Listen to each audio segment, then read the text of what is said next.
And I will say good evening to everybody and welcome to our HAA live Zoom on a Wednesday evening. It's a pleasure to have you all joining us. I can see a wonderful crowd gathering on the live Zoom. We are also live on Facebook.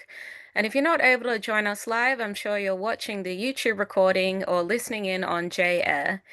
We have a fantastic guest tonight, and we have Avi Abelow. We're talking tonight what everyone's been talking about the last few weeks. If you've been alive, it's been all about Iran, Iran, Iran. And we're going into a deep dive tonight with an analysis of the Israel-Iran war. What just happened? What does this mean for Israel, the Middle East? And what does this mean for the Jewish people?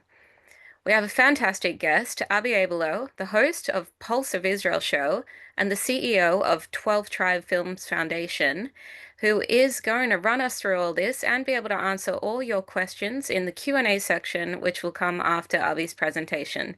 Thank you very much for joining us and welcome, Avi. Thank you so much for having me.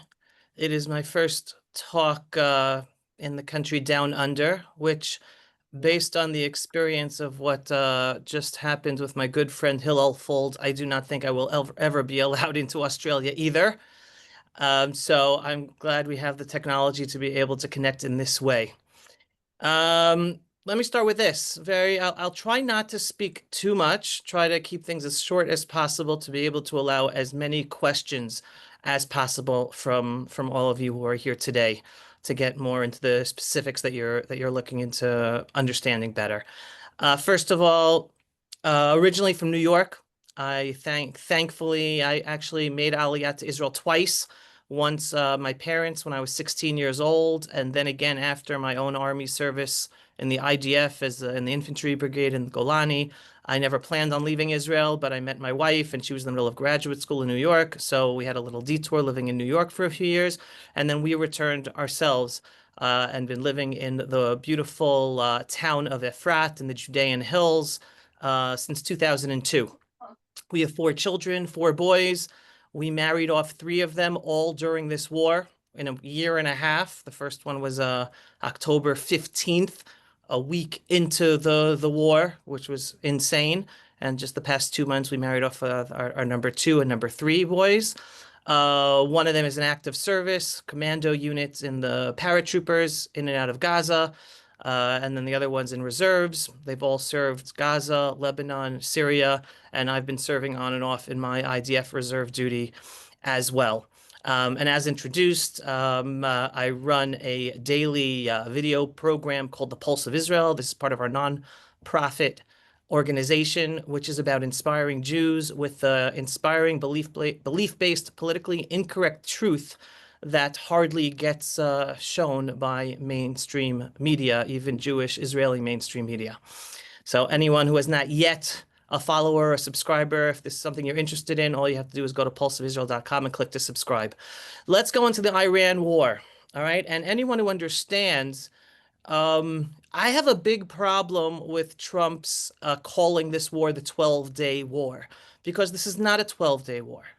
It was a 12-day direct conflict with the Islamic Republic of Iran. But first of all, this war has been going on since October 7th, 2023, more than 640 plus days, 18 months in. And if one really dives into understanding the reality we're going through, which hardly any people do, hardly any of our politicians do, hardly any of the journalists do, the media do, this war did not start on October 7th. This war did not start with the creation of the Islamic State of Iran with its revolution in 1979. We are dealing with a 1,400 plus year religious ideology that is not just about taking over the Jews, it's about taking over all infidels, all non-Muslims. And so long as the Jewish world especially, and the whole world, continue to ignore the aspect of what's really going on here, we're all in trouble. So hence my goal in our daily activities and the work we do is to try to get people to understand the truth, the true perspective of everything going on, because we're not being told all of that. Now, let's come to today. Well, last night, my family and we had to run to our safe rooms once again, because I don't know how many of you heard, but Yemen, the Houthis in Yemen shot rockets at us last night. Now we're in a ceasefire, right? Well, we're in a ceasefire with the Islamic Republic of Iran. The Houthis, even though they're taking their orders from Iran, well, they're they're still trying to shoot at us, which also has to have us better understand. Yes, it's a ceasefire with the Islamic Republic of Iran. Anyone who understands Islam knows they don't believe in long-term peace agreements.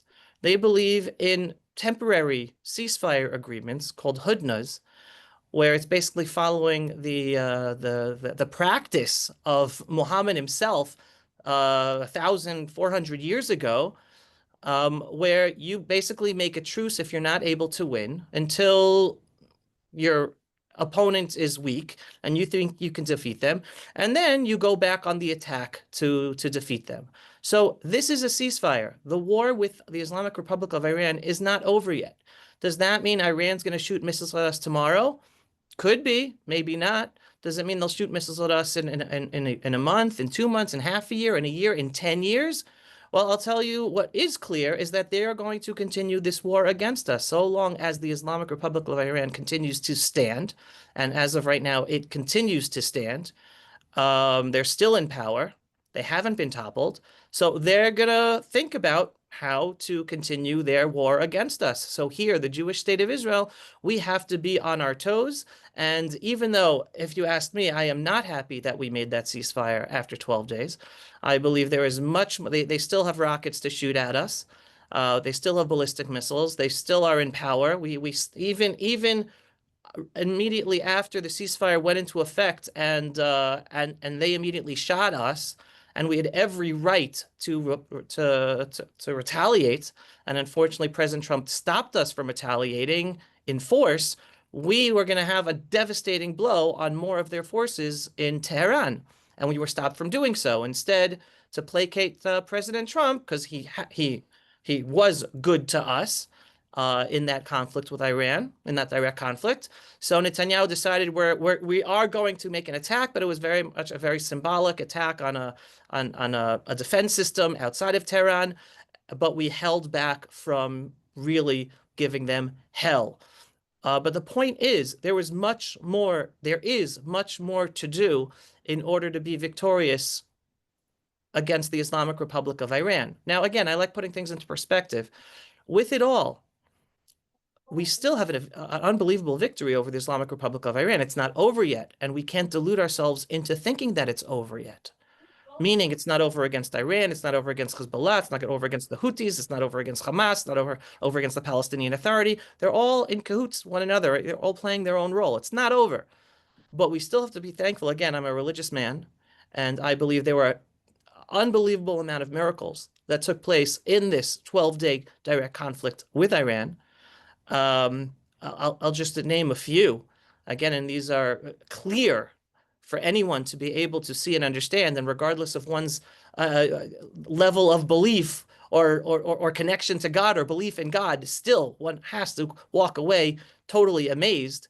But in 12 days of our fighter pilots flying between 1,500 to 2,000 kilometers in order to attack in Iran, and they're basically in the air for 2 to 3 hours, and then they do what they have to do, and then they have 2 to 3 hours to return and come back. Not only did they succeed in their missions, every single one of our pilots came home safely. That is a miracle. Yes, we have unbelievable pilots, and yes, we have an unbelievable Air Force, but I do not ignore the divine involvement as well. That's not simple. That's not simple at all. That's not something we could take for granted. 12 days of an air war, because they're not a neighboring country. They're 1,500 kilometers away. So that's just miracle number one. Miracle number two, I know the government assessments before making the decision to go and this direct attack on the Islamic Republic of Iran, which It's not us initiating the war because they basically initiated the war on October 7th with Hamas, and then they sent missiles against us twice over the past year. So it was us basically in a still a defensive war. So anyone reading the media saying that we attacked Iran, no, we were retaliating against Iran to stop them from being able to ever shoot rockets at us again, or to try to stop them from being able to get too much harm to us. When they attacked with all their, when the government made the decision to go on the direct attack, their assessment from the Israeli security establishment was we were going to have hundreds to thousands of dead, meaning they had to make its decision knowing we're going to start this offensive against the Islamic Republic of Iran. In response, we're going to get hundreds or if not thousands of ballistic missiles, and we're going to lose hundreds, if not thousands, of Israeli lives. And it's with that knowledge that they made the decision to attack anyway, because they understood with Iran going nuclear, well, it's either taking the risk of losing hundreds to thousands of Israeli lives now, or all of Israel being destroyed, or hundreds of thousands being lost, or millions of being killed. So, and then if one looks at, and again, I was here, my son serving in Gaza. While he was serving in Gaza, his apartment was hit by the first night of missiles, was damaged, not hit, was damaged by one of the missiles that fell in Ramat Gan. Uh, thank God they still have an apartment. It's now being renovated in order for them to live in it once again over the next few weeks. They'll be able to return. So he had to worry about his wife in Ramat Gan instead of her being worried about him in fighting in Gaza. But if one looks at just the pictures and videos that unfortunately went out all around the world, even though they weren't supposed to, many of those missiles that hit in streets or in open areas that if just meters to the right or meters to the left could have hit the buildings directly and would have had hundreds or thousands of deaths. And that's in addition to the fact that our air defense systems shot out, I think it's around 95% of all the missiles in the air and didn't even fall. So yes, some people talk about, oh my God, how did this missile fall? How did that missile fall? Oh my God. I mean, I remember listening to a scientist who worked on the missile defense systems here in Israel. And this is after the previous Iranian missile attack. This is back in October, I think. And no missile landed in Israel. Right? We were successful in knocking them all out of the sky.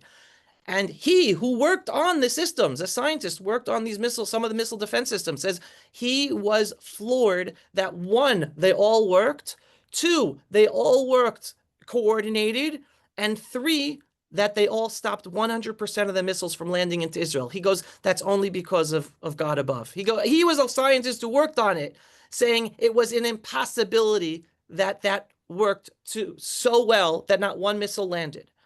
So anyone focused on complaining that missiles fell without taking into perspective the unbelievable success of our defense missile systems and divine intervention that those that did land didn't do much more damage, that could have done much more damage, I believe is really doing themselves a disservice and doing a disservice as Jews, as being part of the Jewish people, understanding that, yes, there is a God out there looking out for us. So that brings us to today, where on the one hand, yes, we're in a ceasefire. Two, that ceasefire will be broken any day. It's not a matter of if, it's a matter of when. But we're in a reality where we're back to life. Back to work every day. My wife runs an afternoon program for children. She's back to work every day. Schools went back to work. The next day, we went back to life as if there was no war, as if we weren't running to our safe rooms 3 times a day and in the middle of the night and having 12 days of no full night's sleep. Just we woke up in the morning and poof, okay, back to work, everybody. That's it. The show's over. The missile show's over. The direct war with Iran is over. Everyone back to life. It's like we're living an insane reality where, yes, life's back to normal, but yet we're still fighting in Gaza. I don't know who's on top of the news from just last night. Israel caught an Iranian-supported bunch of terrorists in southern Syria, and we're still attacking and destroying Hezbollah infrastructure they're trying to rebuild in Lebanon. This is our new reality. Now, one can be distraught about it, one can be scared about it, or one can be empowered by it. And I try to empower people by it because I'm a believer in internalizing reality, not ignoring reality. Because the Jewish world for decades have been ignoring reality. Still to this day, we have Jews who are ignoring reality. What am I referring to? Well, I'm in the process of making a video about this, but there was a social media post by a woman in London, and what was she posting? She wrote about how she was walking with her daughter and in a Jewish community in some suburb of London, and because it's a Jewish community, they have a lot of yellow ribbons hung up all over the place on the street. And in her post, she wrote, and this is all given permission because everyone in the community, whatever stores or that, they all gave permission that for all these yellow ribbons to be hung. And all of a sudden, there were Jew haters ripping down all the yellow ribbons. And she went up to them and said, what are you doing? And basically screamed like, what are you doing? And then this is Jew hatred and don't do this. And there's permission for them to be up. And these Jew haters started screaming at this woman, uh, all the Jews are filthy and all Jews should be killed and all Jews should be dead. Okay. All that's the reality of today. I'm sure you have some type of experience like this in Australia. Maybe yes, maybe no. That's not the point I want to bring. The point I want to bring is how this woman finished her post. Because after herself experiencing this, being in the middle of this Jew hatred, where there is no empathy, sympathy whatsoever for our plight and the plight of what happened to the Jewish people on October 7th, the plight that there are still people being held as hostage, being starved, who knows what terror they're going through still to this day for 640 plus days in Gaza. There is no sympathy or empathy for the Jews whatsoever. Forget about the hatred to Israel for existing. And this woman, Jewish woman, finishes her post on social media with the following: it is so sad that these people can't separate their hate for the true plight of the Palestinians, that they really do need sympathy and we really do need peace with them. And they are muddying the waters between their hatred for Jews and the Palestinian cause. And I'm really sad about that. Now, to a regular person, that sounds like it makes sense, right? Here there are people, they've been incited to hate Jews and incited to hate Israel and have no empathy for us because of a cause called Palestine, but they're the ones who are wrong because they're misconstruing the Palestinian cause and hatred for Jews. This is where the Jewish people are orphans because too many of our Jewish organizations, too many of our Jewish leaders, too many of our rabbis are in that same mindset. And they won't publicly say the politically incorrect truth, which is the whole Palestinian cause is anti-Semitic. Anyone who shows any sympathy whatsoever for the Palestinian cause, and I'm not talking about individuals, but for the Palestinian cause, giving them an inch of understanding that they have that they have a reason to kill us, you lost the plot. You lost the plot. And let me go historical for people to understand, because this is so important. And again, we're orphans. We're not educated about this. And I don't see everyone in here, but I imagine there are a lot of adults here. And if adults don't know the information I'm about to say, or have never put them together, then our youth definitely don't know it. And they're being brainwashed and turned against their own Jewish identity, turned against Israel, because we're not providing them, our own Jewish community is not providing them the facts of their own identity and their own story. Very quickly, anyone could just go and Google the newspapers before 1948, right? And I'm going to talk out loud and talk to myself, rhetorical question, but I imagine some people here know the answer. Before 1948, when the term Palestine was used, who did it refer to? It referred to the Jews. All one has to do is go to the New York Times, pre-1948. Palestine invaded by the Arabs. Palestine invaded by the Arabs. Who was Palestine? It was the Jews. There was no historic people called Palestinians before 1948, either before the 1960s, but we'll get to that in a second.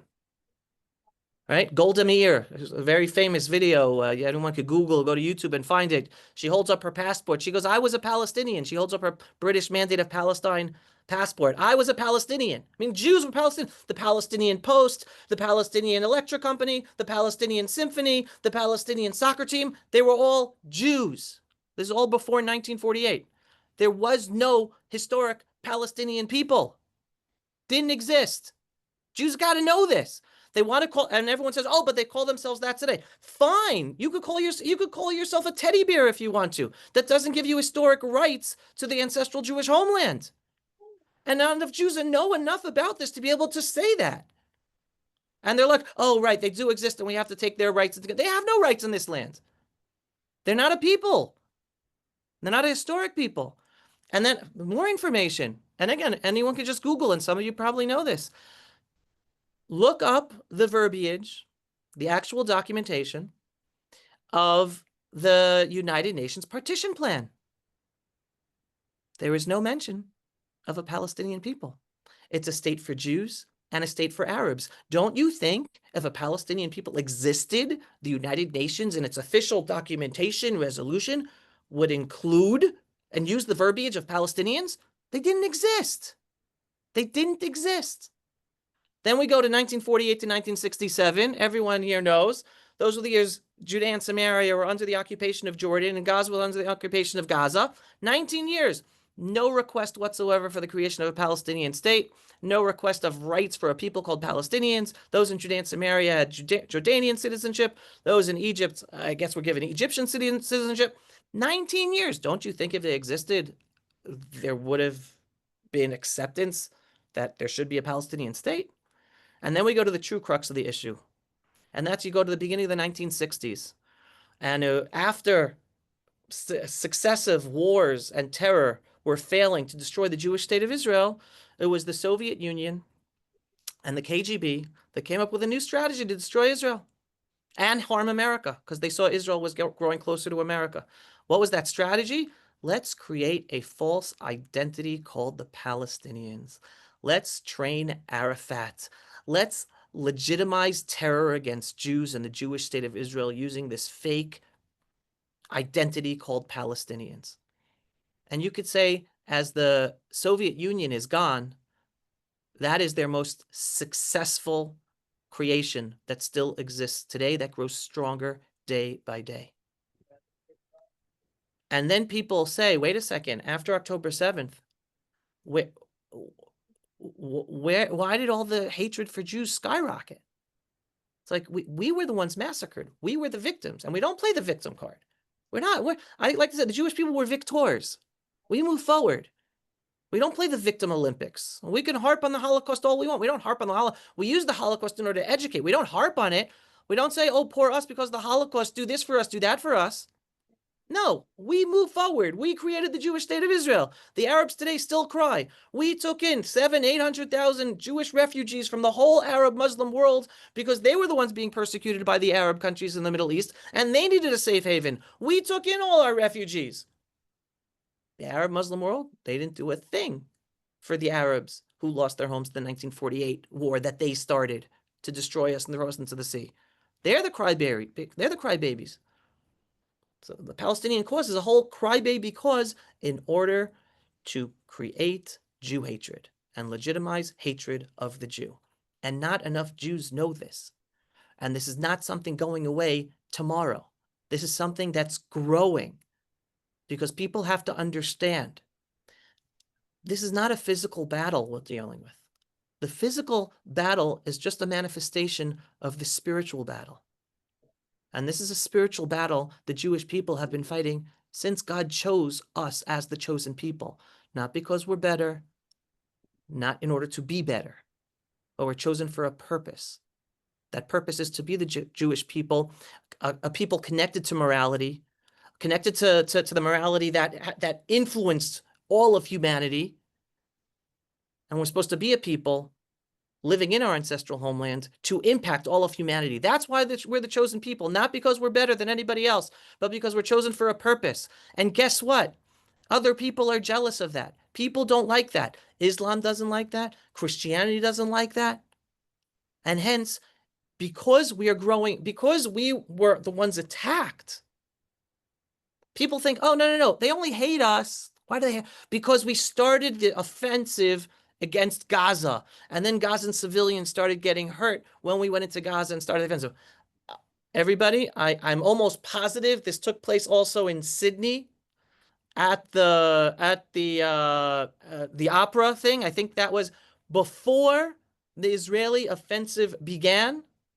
Already on October 7th, there were anti-Israel protests taking place across the Western world. We did not start our military offensive in Gaza for another 2-3 weeks. And yet there were anti-Israel protests taking place on October 7th and October 8th. Meaning what? They were celebrating our deaths. They were celebrating genocide. It has nothing to do with what the IDF does in Gaza. That's why I hate the obsessiveness of our own organizations and the media. Oh, is that true or is that not true? Did this happen? Was that person killed from IDF fire? Was the person not killed? It doesn't make a difference. They hate us anyway. They're just using that, using our own guilt as Jews against us. We have to get out of that, and we have to understand the core of what's going on around us and why it's happening. They're not angry at us because people were just hurt in Gaza or this child is starving in Gaza. It's all a bunch of Hollywood lies anyway for the media. And we have to get Jews to be empowered and understand, no, this war against us is a spiritual war against the Jew. That's why Jew hatred is skyrocketing. And it doesn't make a difference how many uh, uh, um, interfaith events you have, or dialogue, or hasbara, or explaining. It won't make a difference. Jew hatred is going to continue to skyrocket in the schools, in the hospitals, in politics. And I'm going to go a little deep for all of you in Australia for a second. Again, I talk to people all over the world, and I message to the Western world especially, and especially to friends and family and followers in America. Do you realize that as it's become so clear that the jihadi Muslims are on the march to not just destroy Israel, not just destroy Lebanon, not just destroy Syria, not just destroy Germany, Britain, France, Canada, New Zealand, Australia, and also America, that with each day, there's less and less talk about the threat of jihadi Islam to all of your lives in the West, and there's more and more talk about Jews. Jews running the world, fighting to save the Jews, fighting for Israel. I mean, I'm not on top of the discourse in Australia, I'm on top of the discourse in America. And it is frightening how many influencers on the conservative right, the Republican side, have turned against us. And they're going to be just as dangerous as the progressive left. They're talking the same talking points today. And people have to understand it has nothing to do with what we do or what we don't do. It has to do with the fact that we exist. And it's about time that we, and I know this organization is one of those organizations, and we can't wait for the other organizations to come on by. We have to be the leaders. We have to be the Moshe Rabbeinus. We have to be the Nachshon ben Aminadavs, the ones who stand up even though everyone else is saying no. Each and every one of us must be proud Jews, internalize, oh my God, these are very much redemptive times. That the Jewish people, we were supposed to be destroyed on October 7th. I don't know how many of you people know this. The Iranian plan that they've been developing for decades was for a surprise attack from Hamas in Gaza, Hezbollah in Lebanon, Iran, Houthis in Yemen, Syria, land invasions, missile attacks. We were supposed to be destroyed. Millions of Jews killed. No more Israel. And it's hard for some people to internalize But the fact that Hamas, that Sinwar, decided to attack on him by himself, alone, without first coordinating with Iran, is a miracle. Only God knows why he did that. Because so many lives were saved. And instead of Israel being destroyed, we are now in the strongest geopolitical situation as the Jewish people since biblical times. And it's only because Sinwar decided to attack alone on October 7th. So yes, we suffered a tragedy, and it's going to be a tragedy that we're going to remember every year. It's now another one of those tragedies that are going to be part of our Tisha B'Av, our 9th of Av, memories of things the Jewish people have gone through throughout history, of horrendous situations that we've experienced. But we are in the strongest position we've ever been. And it's my goal to try to inspire as many Jews as possible to understand the reality, not ignore the reality, but also not be depressed by the reality, not be demoralized by the reality, not take into heart the demoralizing headlines day in and day out, but to understand the greater perspective and the greater picture of what's going on. Because everyone, this is more of a spiritual understanding of things, but wherever there's good, there's also bad. There's never 100% good. Like, to just give you a really real example, meaning everyone potentially has the potential to be amazing at the same time being horrible. And the better a person is, the more worse they can be. Meaning the biggest tzaddik, the biggest righteous person in the world can be the biggest rasha, could be the biggest evil person in the world. Right? Wherever there's good, there's bad. It's up to, and God gave us the choice. Do you choose good or do you choose bad as individuals, as a nation, etc. So as the Jewish people, we're spreading more and more good, and we're stronger and stronger. The hatred against us is going to grow and grow. But at the same time, there's so many people out there looking for the truth and are inspired by the Jewish people. And they're not looking for the Jew to be apologetic. They're looking for the Jew to be strong and to stand up, because we are their saviors. We're the saviors here in the Middle East of the Druze and the Kurds and the Christians that we're able to save because we're now took out the Islamic Republic of Iran, took out Hezbollah. They're still in trouble in Syria, but the more we're able to help them, we're able to help them. But also for the Western world, my call to Jews all over the world is come home. Why? Because it's home. Right? That's the only reason I wanted you to come home. That's it. Here it's home. Here your kids run around knowing they're proud Jews, and they grow up knowing they're proud Jews. There's something in the air here. So that's why I want Jews to come home. But I don't want Jews to ignore the growing anti-Semitism that not only is not going away, it's going to get worse, and it's being mainstreamed in politics and in our governments and our institutions. And as an American, as an American born, I know this, and I tell my fellow Americans this. Yes, Trump is great, and he's a stopgap, but the second Trump is gone, say sayonara. America's going to continue to go down. He's just a stopgap. Because again, it's the left. The right's growing to be just as bad as the left. And then you get the growing Muslim community of New York City about to potentially have a jihadi mayor for New York City, the one city in America with the largest Jewish population in the diaspora. So my call to Jews is come home because it's home, and then wake up to the growing anti-Semitism, but don't come because you're running away. Come home because it's home. But at the same time, my call to the non-Jews is, guys, be inspired by the Jews. Stand up for your rights. Stand up for your identity. Don't allow this red-green alliance, right? Because again, this is something that was created in the 1960s by the Soviet Union, using the jihadi Muslims and this Palestinian cause. It's a green-red alliance, a neo-Marxist Islamist alliance to destroy the Western world. So whatever life you have enjoyed in Australia, it's not going to be the same life for your children or grandchildren in Australia, just like it's not going to be the same life for the children or grandchildren of Americans. We were blessed to live in an unbelievable years in the West, but that's gone. It's gone. It's not coming back.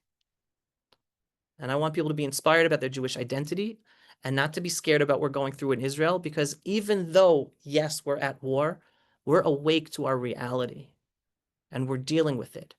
And I'll end with this one point and then open up to questions. Do you know that Israel had an operation? It's still going on, I think, even though it's crazy that it's going on, where El Al organized rescue missions to bring Israelis from all over the world back to Israel in the middle of a war with missiles being shot at us every day. I'm just getting goosebumps thinking about that. Do you understand how that makes no sense whatsoever?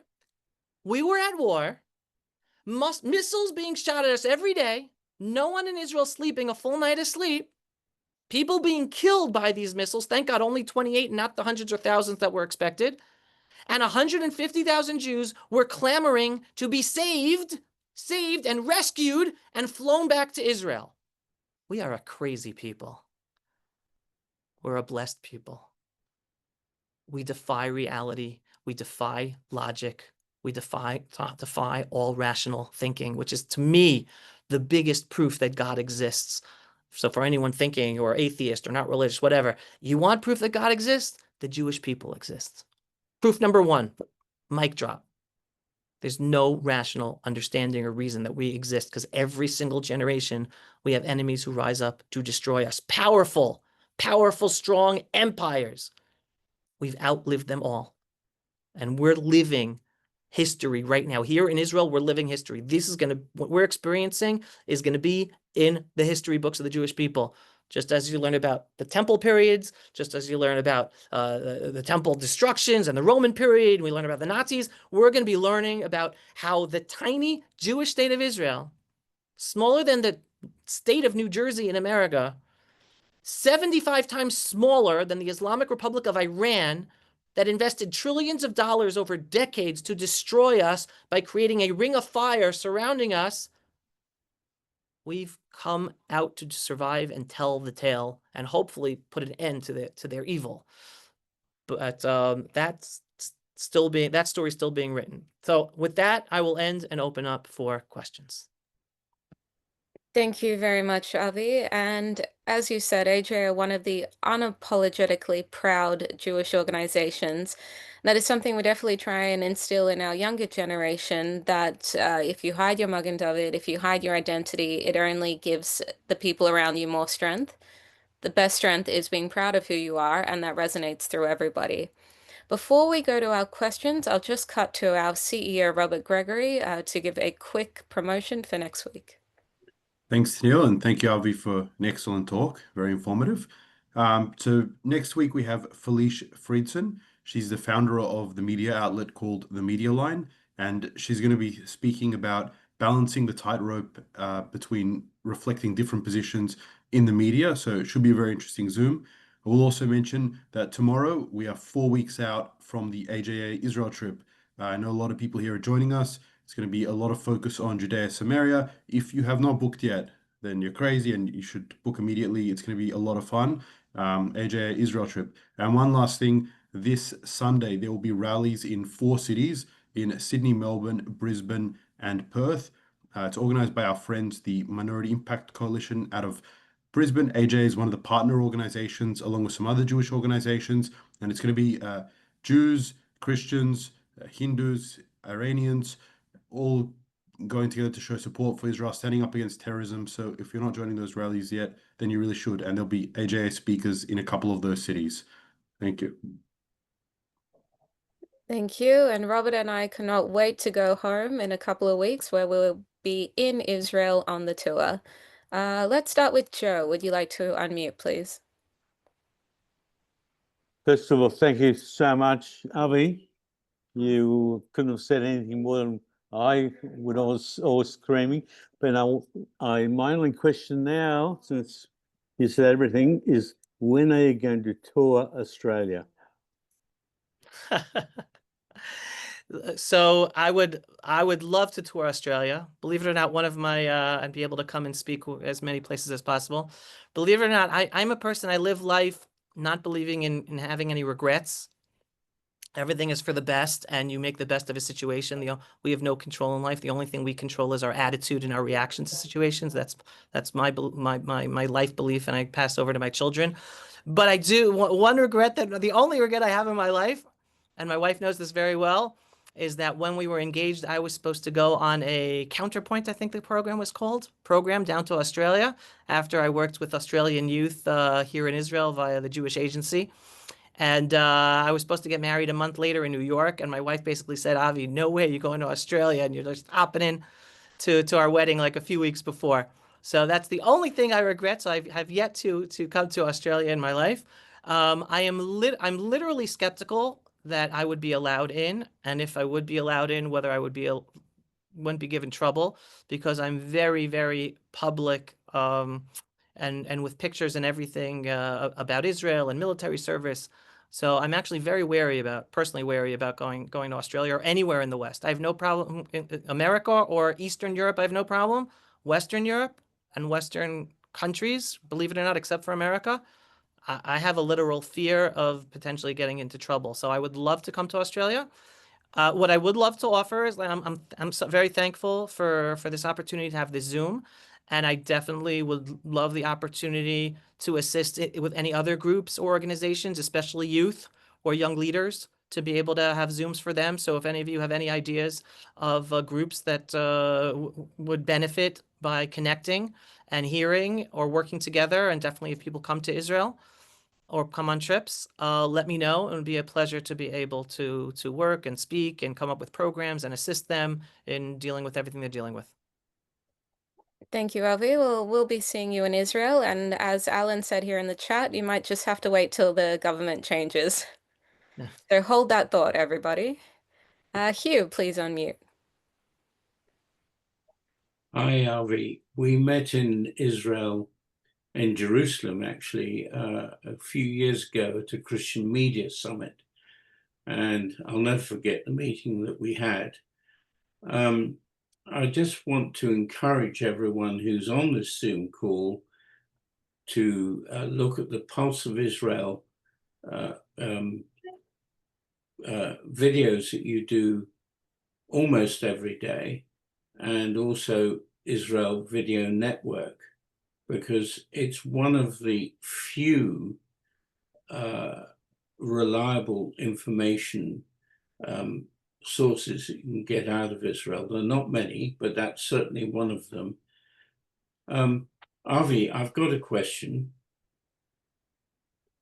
One thing we haven't talked about is the two-state solution that President Trump is reported to be trying to promote with both Bibi and Ron Dermer. Now, I think almost everyone who's on this call, or certainly the majority, are against a Palestinian state. They see it as suicide for Israel. What can we do to influence our government that a two-state solution is a non-starter?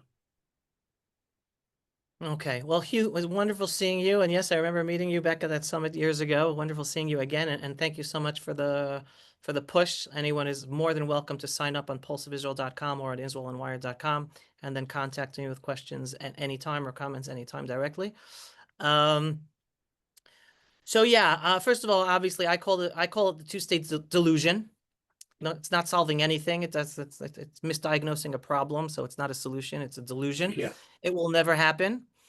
I actually don't believe the press or the leaks that that Trump and Netanyahu are talking about this. I think it's a continuation of their smoke and daggers manipulation of media coverage of the issues, just as the whole Iran thing was smoke and daggers. We had no clue what was going on. And everyone was talking about, oh, Trump's dumping Netanyahu, and there's no way Trump's going to attack Iran. It was all smoke and daggers going on and misinformation being fed to the media. I believe that also is. I also happen to have information that I'm not able to say publicly about a plan that is being worked on, and hopefully it will be implemented, and it's much better for Judea and Samaria, and it totally negates the whole two-state delusion nonsense, insanity. So I don't believe that they're going to be talking about that. At the same time, believe it or not, to answer your question, Hugh, influencing our governments is less important, okay? Especially on this issue. We all know our governments, they're spineless cowards, not able to even do what's necessary to protect your own citizens. Forget about standing up for what's right for Israel. And we all know about the growing Muslim electorate in the Western countries. They know, and the growing demographic. they know how to take advantage of the democratic system, and too many politicians are willing to sell their soul and sell really the safety of their own citizens and the safety of Australia in your case, than do what's necessary to protect Australian citizens in order to placate a voting bloc that the growing jihadi Muslim community is becoming. So I think it's less important to be focused on influencing politics, even though we still should get the true messaging out there. But we still, even more important, is doubling down and educating the Jewish community of why it's a two-state delusion. We still have so many Jews who are stuck. And it's not because they honestly believe it's the right thing. It's because they really want to just enjoy life and not have to deal with going to the office and dealing with coworkers or friends or family, giving them negative vibes because of their position on Israel or being Jewish or being supportive of Israel. They just want the Israel issue to disappear so they can go on with life, not understanding that their Jewish identity is 100% intrinsically linked with what happens to the Jewish state of Israel. They're never going to be able to go on with their life. And the best thing for them is to be empowered with their Jewish identity and understand why the two-state solution is a two-state delusion and is as a salami approach to the destruction of Israel, and understand that the true solution is understanding very simply. This is how I explain it to people. All right, you live in Australia. Would you want your next door neighbor who talks about killing you and has guns to be able to live there and try to kill you? No, so too with us. Therefore, anyone who wants to kill us shouldn't live near us. Let them live somewhere else. Let them live in a country that believes in their genocidal ideology. The second they support the killing of Jews and the destruction of Israel, they have no right to live amongst us, for us to protect ourselves. Forget about the Jewish right to our land. That's just basic ABC. And then any Arab Muslim who understands how blessed they are to live with the Jewish people, because in essence, I love to tell people this, especially to the youth, they have no clue. Israel is the only country in the Middle East where a Shiite Muslim, a Sunni Muslim, a female Muslim, a gay Muslim, an atheist-born Muslim has freedom and equality with Christians, Baha'is, Druze, and Jews, where they could be in parliament, they could run hospitals, they can run law firms, they could be Supreme Court justices. That's the only country in the whole Middle East that allows that freedom and equality. Yet we're the bad country? No, we're a blessing. So any Arab Muslim who understands how blessed they are to live in the Jewish state of Israel, they can live with us. But anyone who supports killing us and supports terrorism against us and destroying us, they shouldn't live amongst us. And that's the day we're going to have peace. But these are the messages we have to give over. We have to strengthen in our own Jewish community, not to save Israel. Because again, I have college students ask me, Avi, what can we do on college campus to help Israel? And my answer is, I'm going to shock you, but nothing. Nothing you do on your college campus is going to help Israel. We're gonna be fine with whatever you do or don't do. But you want to know why you should be active on your college campus? To save yourself and to save your fellow Jewish students and whatever non-Jewish students from being brainwashed with Jew hatred based on an anti-Israel understanding of reality. That's why you have to be active in your school and your university for Israel. Because too many Jews are losing their Jewish identity and being embarrassed about their Jewish identity, about Israel, because they don't know the truth. Because Jewish organizations and Jewish educational institutions and our own schools are not properly educating them about the truth and the truth about what's going on today and how we got here. So that's why I would say it's still important to talk about why the two-state solution really is a two-state delusion and is more of a danger than a help, and pushing the correct messaging. I hope that answers the question, Hugh. Thank you, Avi. Ruben, would you like to unmute? Done. Thanks, Avi. My question is, do you believe that Trump could be calling a bluff? Israel was sending 60 fighter jets into Israel. He says, stop, get them back. Tends to be upset and use some words, vulgar words to describe it. No, get them back. And now Saudi Arabia is putting a precondition that, yeah, it'll be more than happy to join the Abraham's Accords on the proviso that that there's no more Hamas in Gaza. and now Trump saying we want to make a peace deal. No, sorry, ceasefire, a 60-day ceasefire, and Israel's we're all for it. What's going on here? Is it all a bluff? Or what's your opinion about that? Okay, good question. Here, let me break it down like this. I didn't understand. I didn't totally understand your first question in terms of what's a bluff or not a bluff, but I'll answer as follows. And if there's something I still didn't answer, then tell me. We could have finished this war on October 8th. All right. There were two major obstacles to finishing this war. Well, three major obstacles. Obstacle number one, October 8th, is we had a Biden administration that, in a sense, wanted us to end the war by creating a Palestinian state, basically allowing Hamas to win and continue ruling, or Palestinian Authority that would continue the same ideology as Hamas, just look different, a different name, right? And it stopped us from doing what was necessary to win the war and put the focus on humanitarian aid. The second reason we haven't been able to win the war is because of our hostages. Israel, like no other country in the world, for good or for bad, I mean, you can have arguments about this, has prioritized the saving of every last hostage in Gaza over winning this war, or at least winning this war quickly. You're talking about a crazy situation where you have a country at war for close to 2 years, and a country where the army is a civilian army. I'm supposed to right now be in my 4th stint of IDF reserve duty in this war. I have friends who've served over 300 days, some over 400 or 500 days in this war. Like, just think about that. You have families where wives and children have hardly seen the husbands. I'm talking about we're a reserve army. Forget about my son and all of the ones in regular service, conscription service. Majority of the army is reserve service. So you have fathers, husbands, who have been away from work, from family, whether consecutively or on and off, for close to 2 years. It's not a sustainable situation that we're doing because we're fighting for our survival, but we're only doing it this long because we have hostages we're still trying to save. And again, you can just, and that's an argument. That's a moral argument. It's not an easy discussion to have. What's right or what's wrong? Not easy at all. And that basically Prime Minister Benjamin Netanyahu has been the one who's prioritized making sure we get as many, if not all of our hostages out before we put an end to this war. That's why there's constant talks about ceasefires.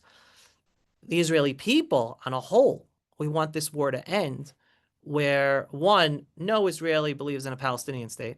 I wouldn't say no. Hardly any Israeli today believes in a Palestinian state. It's gone.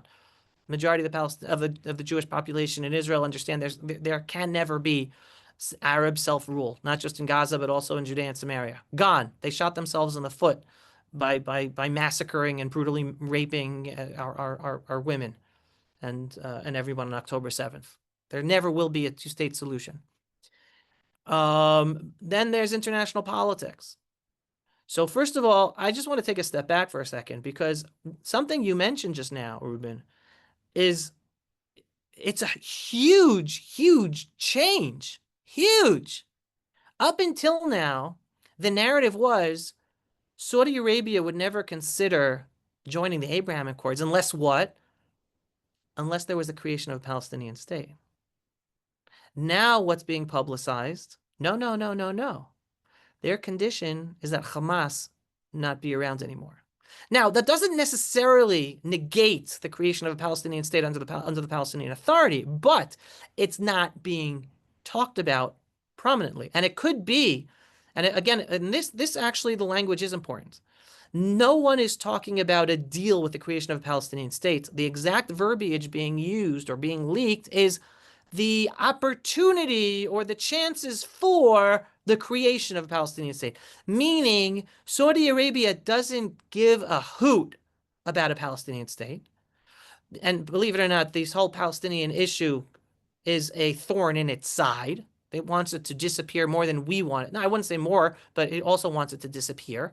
But because of their role in the Muslim world, they can't come out and say that they don't care about a Palestinian state. So they have to come out as if they still care, but they're giving wiggle room. So it could be that it's in the plan, but it's not necessarily going to be created. Now, I would like to believe that we would have a Jewish leader in Israel as prime minister who's able to say to the world, never, never will we allow Palestinian state. Never. Reality, October 7th is the wake-up call. Never. Don't even raise that anymore whatsoever. And I know Prime Minister Netanyahu knows this and believes this. He knows the Palestinian Authority is a terror entity just like Hamas and has to be gotten rid of. But because of politics, he hasn't dealt with it and doesn't talk like that publicly, unfortunately. I wish he would, but he doesn't. He has his own calculations of which battles to pick in terms of all the challenges we have as the Jewish people in the Jewish state of Israel. So I'm not as worried about the talks in Washington, D.C. next week. I still believe it's up to us to put the messaging out there. Don't you dare even consider the Palestinian state. Anyone who's following my Pulse of Israel programming, just last night, and anyone could just go to pulseofisrael.com and watch the latest video where I specifically said, if I was Prime Minister Netanyahu, this is what I would be telling Netanyahu about, and I dealt with Gaza and Syria. And it's about empowering what we should be talking about. We Jews shouldn't be talking about no, no, no. We should be talking about yes, yes, yes. We got to get as many Jews to understand what the solution is. The solution is Israel finally applying Israeli law and full sovereignty in all of Judea and Samaria and Gaza. That's the only solution where Israel, and again, and it's funny, I'm not talking about that because I'm a messianic, which I am, because I'm a Jew. We're all supposed to be messianics. We all believe in the coming of the Messiah. I don't understand how it's actually Jews making that into something bad to think about. Of course I believe in Mashiach, right? But I don't want Judea and Samaria and Gaza to be under Israeli sovereignty because of that. I don't want it to be under sovereignty because I believe in greater Israel. I want people to understand, in order for Israel to be safe, in order for all Israelis to be safe, in order for the Druze and the Kurds and the Christians to be safe, Israel must be a strong, large, invincible country. And the only way you do that, and especially in the Middle East, where the Arab Muslim world, the jihadi world, they don't care about their lives. They don't care about ceasefires. They don't care about their mothers, their grandmothers, their children. They use them all as human shields. There's only one thing the jihadi Muslim world in the Middle East cares about. What's that? Land. The only way you're victorious in the Middle East is if you take land. That's deterrence. So I'm trying to empower as many Jews as possible to internalize this. Whether it's going to happen now under Prime Minister Netanyahu, I don't know. Probably not.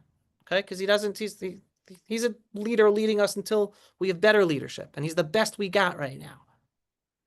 But Israel, if it wants to be really a deterrence factor in the Middle East to stop the Islamic Republic, the Shiites, and to stop the Sunni Muslim jihadis also, we have to make them pay a price for killing us and massacring us.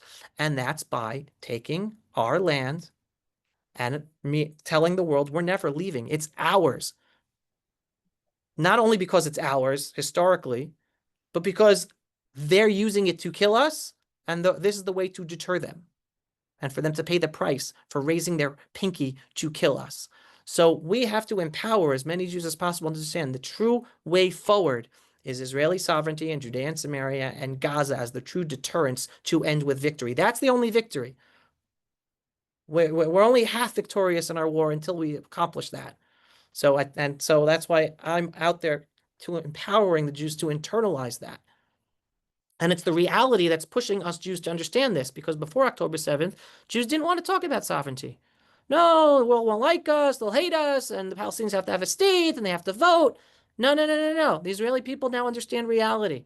There can never be a Palestinian state. They want to kill us. They're not even a people. They're different tribes. They hate each other. The world supports them in killing us. The only way forward for the Jewish people is sovereignty in Judea and Samaria and Gaza. So I'm not worried about what happens next week, but I'm still out there talking about, don't you dare think two-state solution should even be discussed. And the right thing is sovereignty. Thank you, Avi. We'll squeeze in our last question from Alan, please. Thank you, Avi. I love your work. It seems obvious that without regime change in Iran, the problem really hasn't been fully dealt with. And we heard that during the conflict, Israel hit the front of the main prison. And I was hoping that we would see lots of political prisoners escaping to kick this process along. but it doesn't seem to have happened. Do you have any other information on this, and what else could Israel be doing to bring regime change about? Yeah, Alan, great question. And I believe as well the only way to move forward positively for the region is regime change in Iran, which can only come about via the Iranian people themselves, which means we might be disappointed.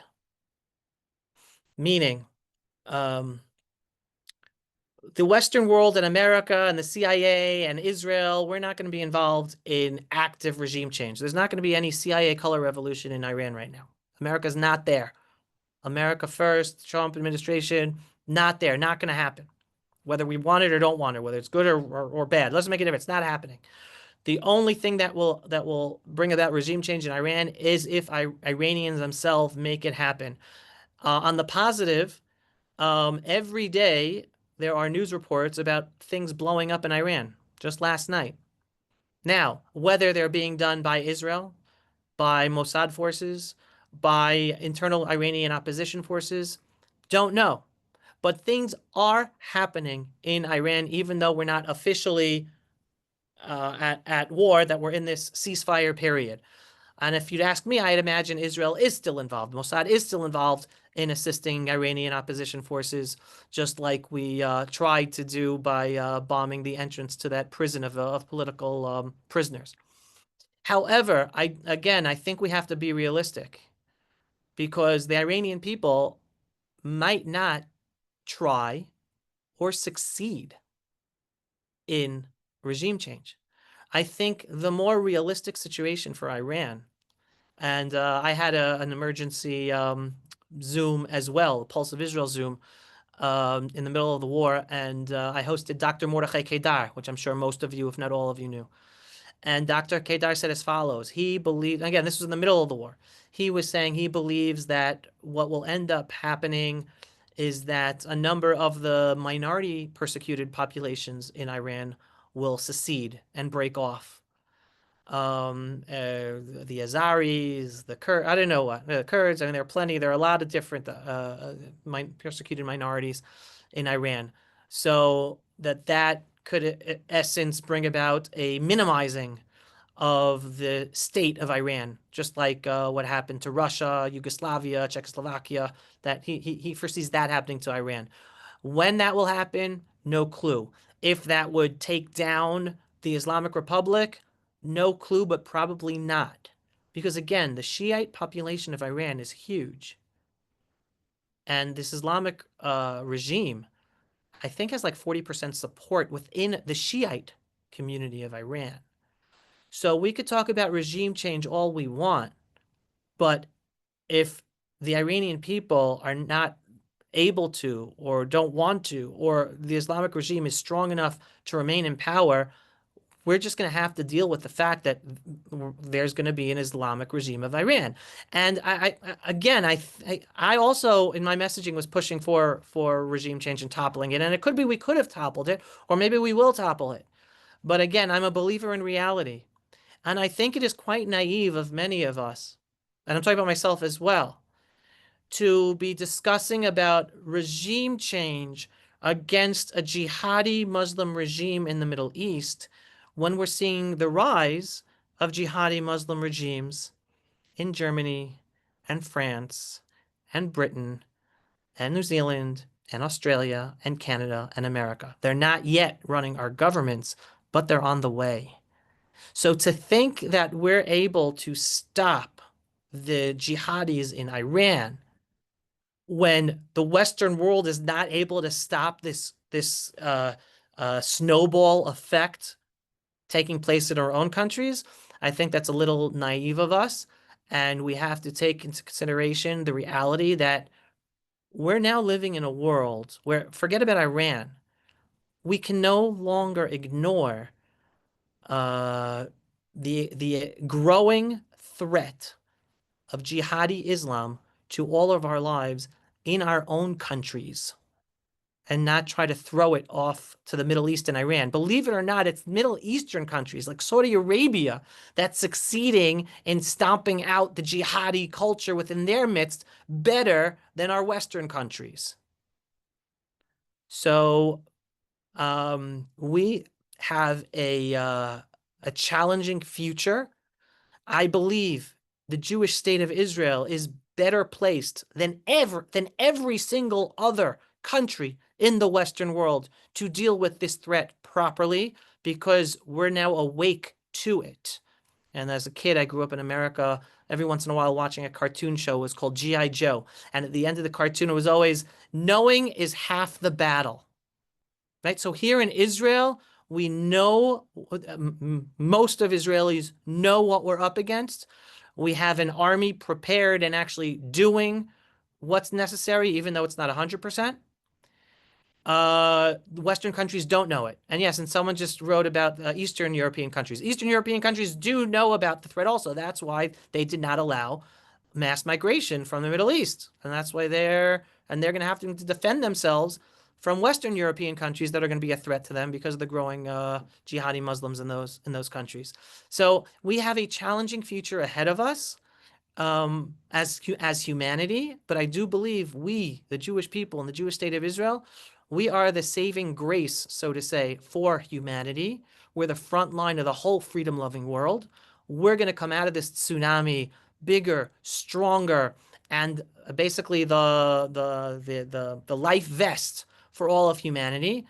But Jews are going to get hit everywhere. Everywhere. Everything you're experiencing now is the beginning of the tsunami. It didn't even get bad yet. It's going to be getting much, much worse. And my prayers are that the Western world, based on Judeo-Christian values and the morality of the Bible, succeed in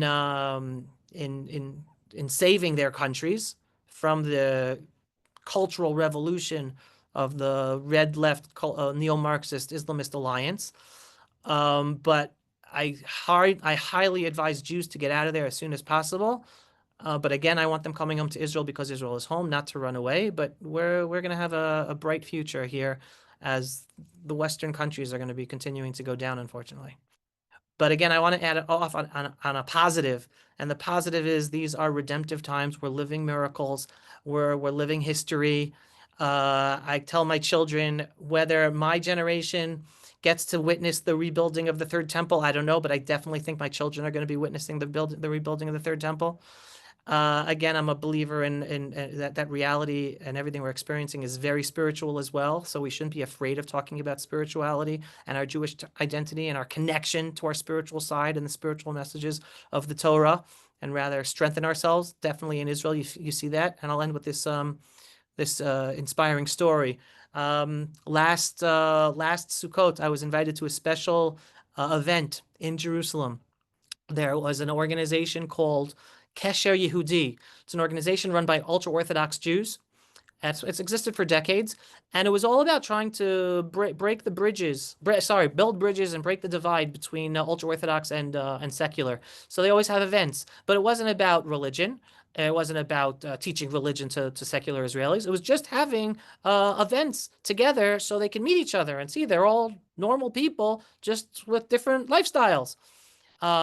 And then after October 7th, this organization decided to focus on families of survivors and families of hostages and families of those killed on the tragedy of Simchat Torah, October 7th.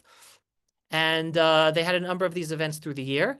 And it came to the first anniversary of Simchat Torah. The organization did not want to come across as if they were abusing their position and events to enforce religion upon most of the non-religious families that were part of the survivors or families of hostages, etc. So they specifically, unconsciously, did not organize an event for Simchat Torah, that first anniversary. And it was like 2 weeks before Simchat Torah.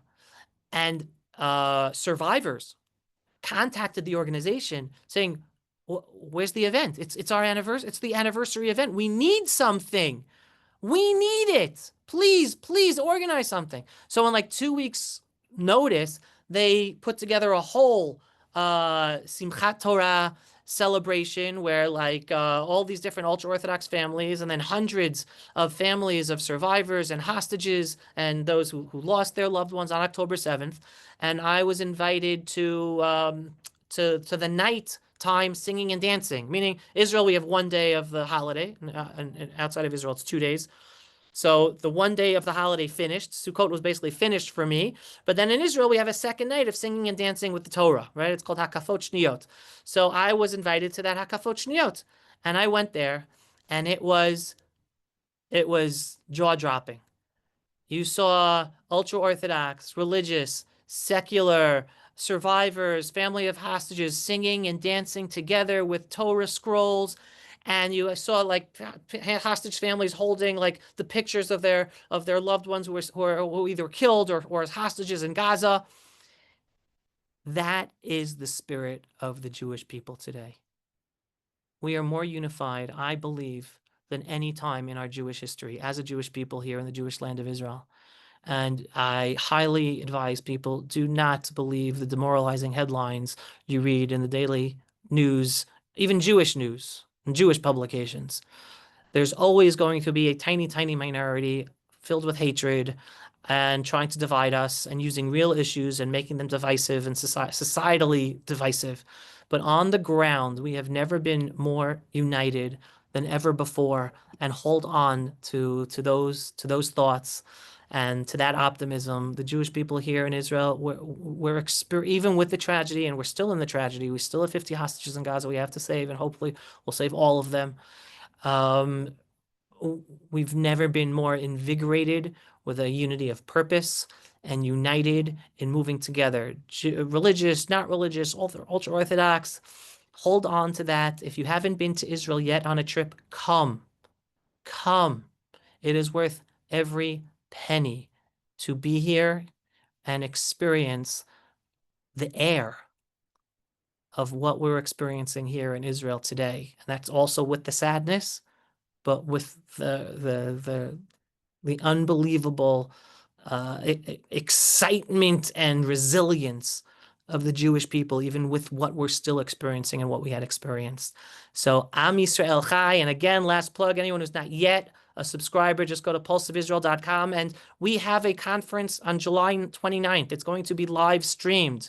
All you have to do is go to the website. And if you want to join that conference, please sign up. It would be wonderful having you join that conference with amazing speakers. And that's what we're about, pushing the envelope and inspiring Jews to understand the unbelievable times we're living in and better understand the reality, and to be inspired. Avi, thank you very much. I have put that link into the chat. That's pulseofisrael.com, where you can go, you can subscribe. They also have a WhatsApp group, so you can listen on your phone to daily podcasts. You can donate if you'd like to support Avi with his work and donate to the channel. We encourage you, pulseofisrael.com, hop on there, support this incredible work that Avi is doing, and become a listener and a subscriber. Avi, thank you again for being so generous, your time, your messaging. It was truly an inspirational evening, and we are so blessed to have you on. As you said, come to Israel. We have a trip in about 4 weeks. Come on our trip, experience the land, be part of Israel, and come now. Now is the time to support Israel, to be proud. Avi, thank you very much again. Absolute pleasure. And Robert, Tamir, and I will see you, and some of our guests here will see you in Israel very soon. Amazing. Thank you once again for having me. And anytime I could be assistance with your communities or youth or young leaders, don't hesitate to let me know. Thank you. Good evening.